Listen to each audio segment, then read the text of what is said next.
খিচুড়ি খেতে।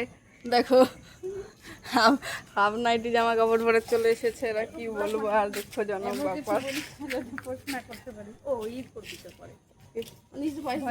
না এটাই থাকবে, আমি ভয়েস দেওয়ার ক্ষমতা আমার মধ্যে নেই। কি আর বলবো পূজা। এখন হচ্ছে আমরা যাবো খিচুড়ি খেতে, যেহেতু আজকে অমাবস্যা, প্রত্যেক অমাবস্যা। তুই কিছু বল। আজকে অমাবস্যা, আজকে ভালো দিন, আজকে আমাদের কালী মন্দিরে পূজা হচ্ছে না, খিচুড়ি দিবে শুনতে পারলাম, তার জন্য আমরা এখন ঘোরাঘুরি করতেছি কখন খিচুড়িটা দিবে। খিচুড়ি খাইতে অনেকদিন ধরে মন করতেছে, সেই আধা এক ঘন্টা ধরে খিচুড়ির জন্য আমরা ঘুরে বেড়াচ্ছি, ঠিক আছে। তো গিয়ে দেখেও আসলাম, দেখে এখন মাত্র জল ঢাললো, এখনো হয়নি। তারপরে আজকে আমরা খিচুড়ি খাইয়েই ছাড়বো।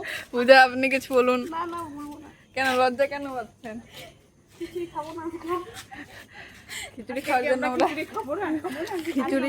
খিচুড়ি খাওয়ার জন্য আমরা পাইচারি করে বেড়াচ্ছি।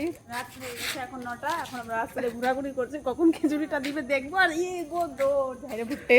দেখুন ওদিকে আরো লোক আছে, ওনারাও খিচুড়ি খাবে বলে দলবদ্ধ ভাবে আসছে।